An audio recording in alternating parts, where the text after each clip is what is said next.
एक road side dinar में एक पुलिस वाला हाईवे टू हेल नाम का रेसिंग आर्केड गेम खेल रहा होता है। पास में ही एक यंग कपल चार्ली और रैचल स्नैक खा रहे होते हैं ताकि वे अपनी लॉन्ग ड्राइव फिर से कंटिन्यू कर सकें। दोनों लास वेगास शादी करने जा रहे हैं, अपने पेरेंट्स से छिपकर भागे हुए, और इसी वजह से चार्ली को डर है कि कहीं पुलिस वाला उन्हें पहचान ना ले, इसलिए वे जल्दी से निकलने का फैसला करते हैं और अपने छोटे से डॉग के साथ रोड पर निकल पड़ते हैं। जैसे ही वे डाइनर से बाहर आते हैं, पुलिस वाला अपनी मोटरसाइकिल पर उनके पीछे लग जाता है। चार्ली को शक होता है कि पुलिस वाला उनका पीछा कर रहा है, इसीलिए वह एक अलग रास्ता ले लेता है जो ब्लैक कैनियन नाम की जगह की ओर जाता है। जब उसे यकीन हो जाता है कि पुलिस वाला उनके पीछे नहीं है, तो वह इस सुनसान जगह का फायदा उठाकर रैचल के साथ एक रोमांटिक मोमेंट बिताना चाहता है। लेकिन रैचल कहती है कि वह शादी के बाद यह स्पेशल मोमेंट चाहती है। चार्ली एक बार के लिए तो मना करता है, फिर भी मान जाता है। वे अपनी जर्नी कंटिन्यू करते हैं और कुछ देर बाद उन्हें एक पुराना गैस स्टेशन दिखता है जिसका नाम लास्ट चांस होता है। वहाँ एक अजीबोगरीब बुजुर्ग आदमी सैम रहता है जो थोड़ा सनकी होने के बावजूद उनकी हेल्प करता है और उनकी कार की टंकी फुल कर देता है। वह कपल को अपने केबिन में रुकने का ऑफर भी देता है, लेकिन चार्ली और रैचल जल्दी में होते हैं, इसलिए वे वहां नहीं रुकते। जाते जाते सैम उन्हें एक अजीब सलाह देता है और कहता है कि जोशुआ ट्रीज से सावधान रहना। इतना ही नहीं, वह उन्हें वार्न करता है कि जब तक वे अगले गैस स्टेशन तक ना पहुंच जाएं, तब तक रास्ते में कहीं मत रुकना, क्योंकि यह रास्ता बहुत खतरनाक है। दोनों इस अजीब बात का मतलब नहीं समझते, लेकिन फिर भी आगे बढ़ जाते हैं। जैसे ही वे वहां से निकलते हैं, गैस स्टेशन की सारी लाइट्स बंद हो जाती हैं। जर्नी आगे बढ़ती है। रैचल और बेन सो जाते हैं, जबकि चार्ली रोड पर ध्यान देने की कोशिश करता है। रास्ते में उसे जोशुआ ट्रीज दिखते हैं, लेकिन वह उन्हें इग्नोर कर देता है। कुछ देर बाद उसकी आंखें झपकने लगती हैं और वह नींद में कार चलाते हुए एक बिलबोर्ड से टकराने ही वाला होता है, लेकिन बच जाता है। तभी एक पुलिस कार उनके पास आकर रुकती है। कार से एक अनजान पुलिस वाला बाहर आता है। उसके हाथ में एक रिवॉल्वर, एक डंडा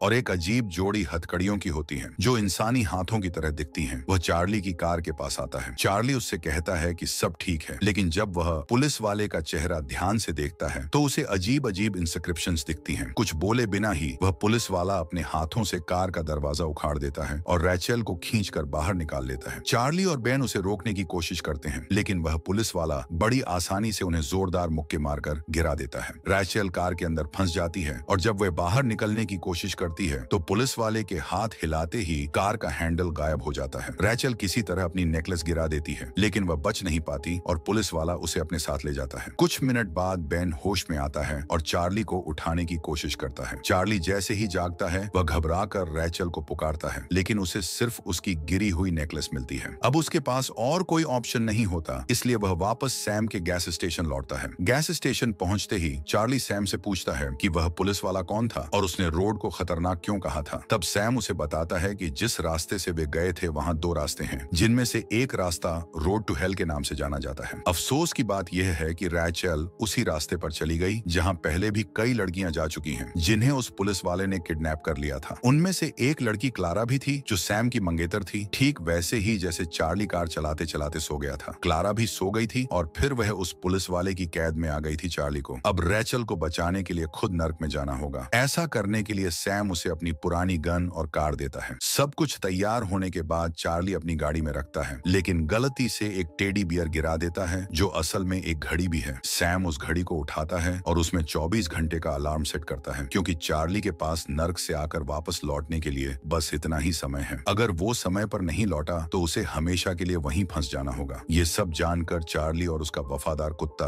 रैचल को बचाने के मिशन पर निकल पड़ते हैं। सैम उन्हें बताता है कि नर्क का पोर्टल जोशुआ ट्रीज के रास्ते से मिलेगा। चार्ली तेजी से सड़क पर दौड़ता है, लेकिन जैसे ही वो गैस स्टेशन छोड़ता है, सैम को याद आता है कि उसे चार्ली को कार की खास ताकत के बारे में बताना चाहिए था, लेकिन अब बहुत देर हो चुकी है। चार्ली जोशुआ ट्रीज के रास्ते पर तेजी से गाड़ी चला रहा होता है। तभी अचानक एक कार उसके सामने आ जाती है और रुकने का इशारा करती है। चार्ली तुरंत अपनी गाड़ी रोकता है और गन निकालकर तैयार हो जाता है, ये सोचकर कि ये फिर से वही सीरियल पुलिस वाला होगा, लेकिन इस बार एक असली पुलिस ऑफिसर उसकी गाड़ी से बाहर आता है। चार्ली तुरंत कार की स्पीड बढ़ा देता है और पुलिस वाला उसका पीछा करने लगता है। तभी अचानक बीच सड़क पर एक पोर्टल खुल जाता है और चार्ली उसमें घुस जाता है। पुलिस वाला पीछे ही रह जाता है और चार्ली खुद को नर्क में पाता है, एक वीरान जगह जहां बस धूल और दूर दूर तक फैले पहाड़ ही नजर आते हैं। जब चार्ली नर्क को एक्सप्लोर कर रहा होता है, तब सीरियल पुलिस वाला रेचल को नर्क के एक डाइनर में ले जाता है, जहां भटकी हुई आत्माएं अपने खाने का इंतजार कर रही होती हैं। पुलिस वाला रेचल को काउंटर से जकड़कर हथकड़ी लगा देता है और एक गर्म ड्रिंक ऑर्डर करता है, लेकिन तभी एक मरे हुए पुलिस ऑफिसर ऑफिसर की आत्मा उसे परेशान करने लगती है। गुस्से में हेल अपनी गन निकालकर उस आत्मा को गोली मार देता है, जिससे उसकी आत्मा जलकर राख हो जाती है। इस अफरा तफरी के बीच रेचल इस मौके का फायदा उठाती है। अपने ऊपर डाली गई ड्रिंक को हथकड़ियों पर गिराकर उन्हें तोड़ने में कामयाब हो जाती है। वो डाइनर से बाहर भागती है और रेगिस्तान में बचने की कोशिश करती है, लेकिन तभी उसे एक बाइकर गैंग घेर लेता है और रॉयस उसे सीरियल पुलिस वाले के हवाले कर देता है। लेकिन ये साफ कर देता है कि अब पुलिस वाला उसका कर्जदार रहेगा। कुछ घंटों बाद चार्ली भी डाइनर पहुंचता है, लेकिन तब तक रेचल को पुलिस वाला ले जा चुका होता है और इसी बीच बाइकर गैंग चार्ली पर हमला कर देता है। गैंग लीडर रॉयस उससे पूछता है कि वो यहाँ क्या कर रहा है। चार्ली उन्हें बताता है कि वो अपनी गर्लफ्रेंड को बचाने आया है। ये सुनकर रॉयस उसकी हिम्मत से प्रभावित होता है और उसे जाने देता है, लेकिन साथ में उसे चेतावनी देता है कि अगर चार्ली नर्क में मारा गया तो उसकी आत्मा हमेशा के लिए इस गैंग की गुलाम बन जाएगी। चार्ली के पास कोई और चारा नहीं होता, तो वो इस शर्त को मान लेता है और आगे बढ़ जाता है। गैंग के बीच में उसे एक खूबसूरत लड़की दिखती है जो बिल्कुल सैम की मंगेतर जैसी लगती है, लेकिन वक्त बर्बाद करने का समय नहीं होता और चार्ली तेजी से अपनी गाड़ी लेकर फिर से सफर पर निकल पड़ता है। आखिरकार उसे पुलिस वाले की कार दिख जाती है। चार्ली विलेन की कार का पीछा करना शुरू करता है और उसे रोकने की कोशिश करता है, लेकिन वो गाड़ी इतनी मजबूत होती है कि उसके हमलों का कोई असर नहीं होता। दोनों के बीच जबरदस्त रेसिंग चल रही होती है। चार्ली अपनी गन निकालने की कोशिश करता है, लेकिन पुलिस वाला तेज साबित होता है और चार्ली की कार पर गोली चला देता है, जिससे कार बुरी तरह डैमेज हो जाती है। नतीजा ये होता है कि चार्ली को सड़क से हटकर गाड़ी रोकनी पड़ती है, जबकि पुलिस वाला रेचल को लेकर हेल सिटी की तरफ निकल जाता है। चार्ली की कार की हालत उससे भी ज्यादा खराब होती है। उसकी हेडलाइट टूट चुकी होती है और तेल लीक हो रहा होता है। वो मदद की तलाश में रेगिस्तान में भटकने लगता है, लेकिन तभी उसे अपनी गाड़ी किसी अनजान ड्राइवर के साथ जाती हुई दिखती है। चार्ली तुरंत दौड़कर उसे रोकने की कोशिश करता है, लेकिन जब वो करीब पहुंचता है तो देखता है कि वो एक मैकेनिक है जिसका नाम बीजल है और उसके साथ एक रहस्यमयी लड़का भी है। बीजल बताता है कि उसे लगा ये कार छोड़ दी गई है, लेकिन वो इसे अपने गैराज में ठीक कर सकता है। चार्ली उसकी मदद कबूल कर लेता है और अपने कुत्ते के साथ उसके गैराज तक जाता है। बिना किसी परेशानी के बीजल गाड़ी ठीक कर देता है और कहता है कि इसके लिए वो कोई पैसे नहीं लेगा। चार्ली को ये अच्छी बात थोड़ी अजीब लगती है, लेकिन वो शुक्रिया अदा करता है और जल्दी से फिर से रेचल को बचाने के लिए निकल पड़ता है। लेकिन उसे इस बात का अंदाजा नहीं होता कि बीजल के साथ जो रहस्यमयी लड़का था वो चुपके से चार्ली की गाड़ी के बाहर लटक कर उसके साथ आ रहा है। चार्ली और एडम कुछ मिनटों बाद नर्क के एक ऐसे हिस्से में पहुंचते हैं जहां अच्छे इरादों वाले लोगों को भयानक तरीके से सजा दी जाती है। वह लड़का जिसका नाम एडम है आखिरकार चार्ली के सामने आता है और कहता है कि वह रेचल को खोजने में मदद कर सकता है, क्योंकि उसे पता है कि सार्जेंट उसे कहां ले गया है। जब चार्ली देखता है कि लड़का बेन के साथ स्नेहपूर्वक व्यवहार कर रहा है तो वह उसकी मदद स्वीकार कर लेता है। रास्ते में चार्ली एडम से पूछता है कि वह नर्क में कैसे आया। एडम बताता है कि चार्ली की ही तरह उसके पिता भी रास्ते में सो गए थे और सार्जेंट ने उन्हें खत्म कर दिया, जबकि एडम को बीजल के हवाले कर दिया गया था। ये जानकर कि यह लड़का भी हेलकॉप का एक और शिकार है, चार्ली वादा करता है कि वह रेचल को बचाएगा और एडम को अपने साथ जीवितों की दुनिया में वापस ले जाएगा। एडम खुशी खुशी सहमत हो जाता है और चार्ली को बताता है कि रेचल को हॉफ्स नामक नाइट क्लब में ले जाया गया है। वहां पहुंचकर चार्ली एडम और बेन को कार में छोड़ देता है और सैम की बंदूक लेकर नाइट क्लब के अंदर चला जाता है। अंदर उसे कई लड़कियां पिंजरों में बंद दिखाई देती हैं। सभी पिंजरों की तलाश करने के बाद उसे आखिरकार रेचल मिल जाती है। वह उसे मुक्त करने की कोशिश करता है, लेकिन तभी सार्जेंट आ जाता है। चार्ली उस पर गोली चलाता है, लेकिन कोई असर नहीं होता। वह अपनी बंदूक को दोबारा लोड करने की कोशिश करता है, लेकिन सार्जेंट उसे रोक लेता है और चार्ली को एक पिंजरे में फेंक देता है। फिर हेलकॉप चार्ली की बंदूक उठाता है, उस पर गोली चलाता है और रेचल को अपनी कार में वापस ले जाता है। इसके बाद सार्जेंट नाइट क्लब से चला जाता है, जिससे चार्ली गंभीर रूप से घायल हो जाता है। उसे खतरे में देखकर एडम तुरंत उसकी मदद के लिए दौड़ता है। तभी बीजल प्रकट होता है और कहता है कि वह चार्ली को बचा सकता है, लेकिन इसके लिए एडम को वादा करना होगा कि वह फिर कभी वर्कशॉप से भागने की कोशिश नहीं करेगा। लड़का इस शर्त को मान लेता है और फिर बीजल एडम का हाथ चार्ली की चोट पर रखता है और रहस्यमयी जादू से उसे ठीक कर देता है। सौभाग्य से चार्ली पूरी तरह स्वस्थ होकर नाइट क्लब में जाग जाता है। बीजल उसे बताता है कि वह अपने मजबूत दिल की वजह से बच गया, लेकिन अब उसे अपनी दुनिया में वापस जाना चाहिए। चार्ली इनकार कर देता है क्योंकि वह इतनी आसानी से रेचल को छोड़ना नहीं चाहता। बीजल उसे रोड टू नोवेयर नामक शॉर्टकट के जरिए हेल सिटी पहुंचने की सलाह देता है। चार्ली इस रास्ते पर जाने का फैसला करता है, लेकिन बीजल उसे चेतावनी देता है कि एडम उसके साथ नहीं जा सकता क्योंकि उसने अपना वादा किया है। चार्ली को इसका अफसोस होता है, लेकिन वह जानता है कि उसे अपनी यात्रा जारी रखनी होगी और वह शॉर्टकट की ओर बढ़ जाता है। रास्ते में एक बार फिर रॉय और उसकी बाइकर गैंग उस पर हमला कर देती है, लेकिन सौभाग्य से चार्ली उनसे छुटकारा पाने में सफल हो जाता है और शॉर्टकट खोज लेता है। यह रास्ता एक पहाड़ की गुफा के अंदर से होकर जाता है और केवल पैदल चलकर पार किया जा सकता है। वह अपनी कार छोड़कर गुफा के अंदर प्रवेश करता है। थोड़ी देर बाद उसे मोटरसाइकिल की आवाज सुनाई देती है। यह सोचकर कि रॉय आ रहा है, वह उस पर हमला करने की कोशिश करता है, लेकिन यह क्लारा होती है। वह बताती है कि यह गलत फैसले की वजह से वह सैम को छोड़कर नर्क में फंस गई थी। वह चार्ली को चेतावनी देती है कि वह भी ऐसी गलती न करे और इस जगह से बाहर निकल जाए, लेकिन चार्ली रैचल को बचाने के अपने इरादे पर अडिग रहता है। क्लारा की चेतावनी को नजरअंदाज करते हुए चार्ली गुफा के अंदर आगे बढ़ता है और एक दरवाजा देखता है जो एक होटल के कमरे में खुलता है। वहां वह आखिरकार रैचल को पाता है जो बिस्तर से बंधी होती है। उसे देखकर वह खुश हो जाता है, लेकिन जल्द ही उसे एहसास होता है कि रैचल का व्यवहार कुछ बदला हुआ है। रैचल कहती है कि वह अपने बॉयफ्रेंड के साथ एक रोमांटिक पल बिताना चाहती है, लेकिन चार्ली को महसूस होता है कि सार्जेंट नजदीक आ रहा है। उसकी आशंका सच साबित होती है जब हेलकॉप कमरे की दीवार तोड़कर अंदर घुस जाता है और उस पर हमला करने के लिए आगे बढ़ता है। हेलकॉप अपनी बंदूक निकालता है, लेकिन चार्ली एक कुर्सी से उसे बेअसर कर देता है। फिर भी सार्जेंट ज्यादा ताकतवर होता है और एक घूंसा मारकर चार्ली को गिरा देता है, फिर उसे जोर से दीवार पर फेंक देता है। इसके बाद सार्जेंट आखिरी वार करने की तैयारी करता है, लेकिन चार्ली जल्दी से जमीन पर पड़ी अपनी बंदूक उठा लेता है और उस पर गोली चला देता है। गोली सही निशाने पर लगती है और हेलकॉप धुआं बनकर बिखर जाता है। चार्ली मौका देखते ही रैचल के साथ भागने की कोशिश करता है, लेकिन रैचल तो रोमांटिक मूड में उसे अपने साथ कमरे में रोकना चाहती है। चार्ली को समझ आता है कि ये वो रैचल नहीं है जिसे वो जानता था, इसलिए वो वहां से हट जाता है। तभी पूरा खेल सामने आ जाता है। आईने में उसकी परछाई दिखाती है कि असली रैचल नहीं बल्कि एक राक्षस है जो उसका रूप लिए हुए है। जैसे ही वो दानव चार्ली पर हमला करता है, चार्ली खुद को बचाने की कोशिश करता है, लेकिन राक्षस उसे कुर्सी पर जकड़ लेता है और अपनी पूंछ से कसकर पकड़ लेता है। फिर भी चार्ली जेब से चाकू निकालता है और उसकी पूंछ काट देता है, जिससे वो खुद को आजाद कर पाता है। आखिरकार वो अपनी गन निकालकर राक्षस को खत्म कर देता है, जो बिस्तर के नीचे छिपे कुएं में गिरकर सीधे नर्क की गहराइयों में चला जाता है। चार्ली इस लड़ाई में जीत तो जाता है, लेकिन अब उसे एहसास होता है कि वो शॉर्टकट बस एक छलावा था। रैचल को बचाने का समय कम होता जा रहा है। फिर भी चार्ली अपनी गाड़ी में बैठता है और तेज रफ्तार से रास्ते पर बढ़ता है, जहां उसे कई कारें एक विशाल सुरंग की ओर जाते हुए दिखती हैं। जल्द ही रास्ता एक लड़ाई में बदल जाता है, जहां बाकी कारें चार्ली को टक्कर मारकर नर्क सिटी तक पहुंचने से रोकने की कोशिश करती हैं। मगर चार्ली हार मानने वालों में से नहीं है। वो चालाकी से उन गाड़ियों को चकमा देता है और आखिरकार सुरंग पार कर नर्क सिटी के दरवाजे तक पहुंच जाता है। अब उसे आगे पैदल ही बढ़ना था। उसके दोस्त बेन के साथ वह एक पुल की ओर बढ़ता है, जिसे 3 सिरों वाला नर्क का रक्षक सेरबेरस बचा रहा होता है। वो चार्ली को आगे बढ़ने नहीं देता, लेकिन बेन उसका ध्यान भटकाने के लिए आगे आता है ताकि चार्ली आगे बढ़ सके। जैसे ही चार्ली पुल पार करता है, वो एक बंदरगाह पर पहुंचता है, जहां उसे चारोन मिलता है, मरे हुए लोगों को पार कराने वाला नाविक। चारोन चार्ली को बताता है कि वो उसे नाव से नर्क सिटी तक ले जाएगा, लेकिन चेतावनी देता है कि अगर वो झील पार करता है तो शायद वापसी का कोई रास्ता नहीं होगा। चार्ली उसकी बातों का धन्यवाद करता है और आखिरकार नर्क सिटी पहुंच जाता है, जो किसी विशाल आधुनिक महानगर की तरह दिखती है। यहाँ पहुंचते ही राक्षसी गार्ड्स चार्ली का पीछा करने लगते हैं, लेकिन वो किसी तरह बचते हुए एक आलीशान कमरे में पहुंच जाता है। वहां उसे रैचल मिलती है, लेकिन उसे यकीन नहीं होता कि वो असली है या नहीं, इसलिए वह आईने में उसकी परछाई देखता है और आखिरकार आश्वस्त हो जाता है कि उसने सही रैचल को ढूंढ लिया है। लेकिन उनका मिलन ज्यादा देर नहीं टिकता, क्योंकि शैतान खुद सामने आ जाता है और बताता है कि उसने रैचल को अपनी पत्नी बनाने के लिए बंदी बना रखा है। वो यह भी कहता है कि वो रैचल को एक ऐसी जिंदगी देगा जिसमें ऐशो आराम की कोई कमी नहीं होगी, ऐसी जिंदगी जो चार्ली उसे कभी नहीं दे सकता। लेकिन रैचल इस प्रस्ताव को ठुकरा देती है, क्योंकि वो सच्चे दिल से चार्ली से प्यार करती है और उसी के साथ रहना चाहती है। शैतान उनके प्रेम को देखता है और कहता है कि वे जा सकते हैं, लेकिन एक शर्त पर कि वे पीछे मुड़कर नहीं देखेंगे, वरना वे कभी मुक्त नहीं हो पाएंगे। दोनों इस शर्त को मानकर भागते हैं, लेकिन तभी शैतान हंसने लगता है और अपने असली रूप को प्रकट करता है। वो और कोई नहीं बल्कि बीजल मैकेनिक था। कुछ ही मिनटों में चार्ली और रैचल शहर से बाहर निकलने की कोशिश करते हैं, लेकिन उन्हें अतीत की भटकी हुई आत्माओं से घिरा हुआ पाते हैं। सौभाग्य से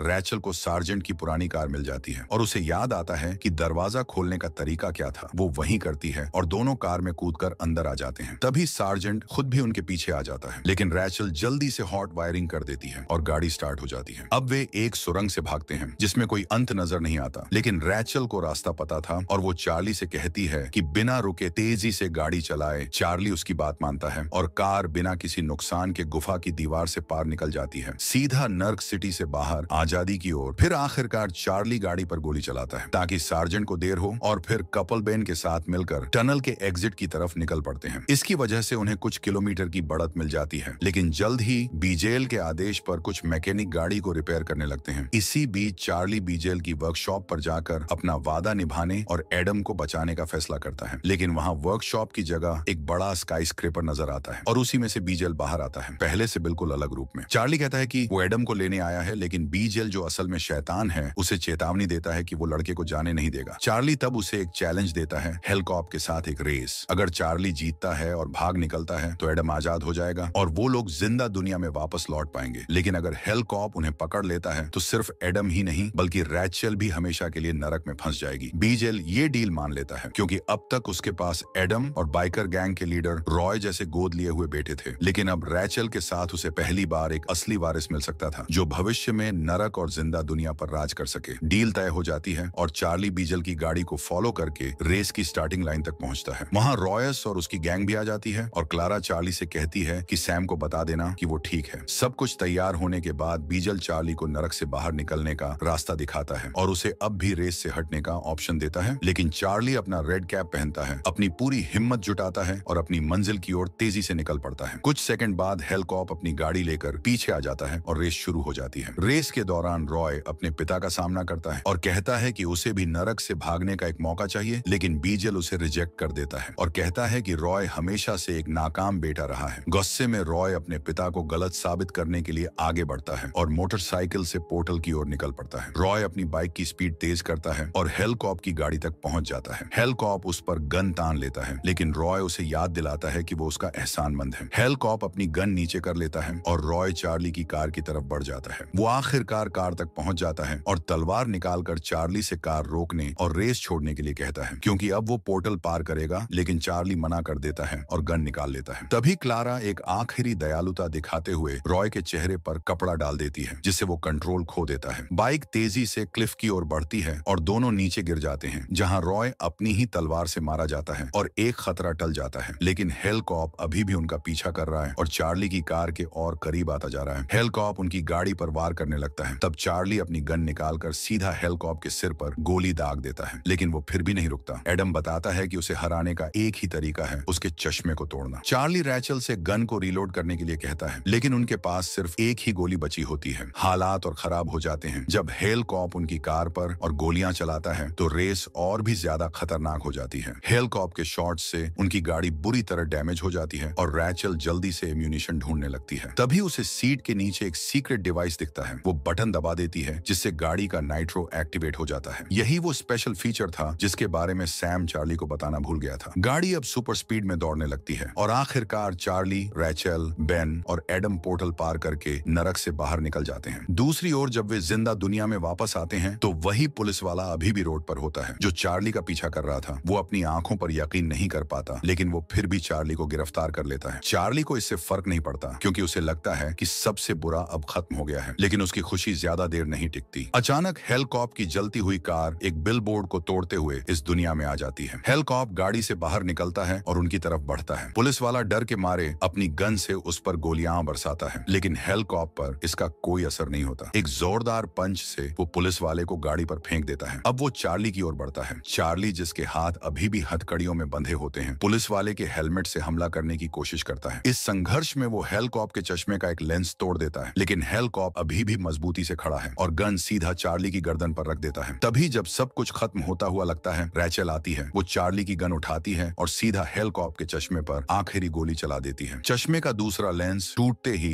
हेलकॉप हजारों टुकड़ों में फट जाता है। आखिरकार ये बुरा सपना खत्म हो जाता है। यहाँ तक कि खुद शैतान भी हैरान रह जाता है। इस एडवेंचर के बाद रैचल और चार्ली की शादी होती है, जिसमें उनके माता पिता भी खुशी खुशी शामिल होते हैं। वो दोनों बेन के साथ मिलकर खुशहाल जिंदगी जीते हैं और एडम को उसके परिवार से मिलाने में मदद करते हैं। जहां तक सैम की बात है, वो अब भी उसी गैस स्टेशन पर रहता है और हर राहगीर को चेतावनी देता है कि रोड टू हेल को पार मत करो। तो आपको ये मूवी कैसी लगी कमेंट में बताइए और अगर वीडियो पसंद आया हो तो लाइक एंड सब्सक्राइब जरूर करें। मिलते हैं नेक्स्ट वीडियो में।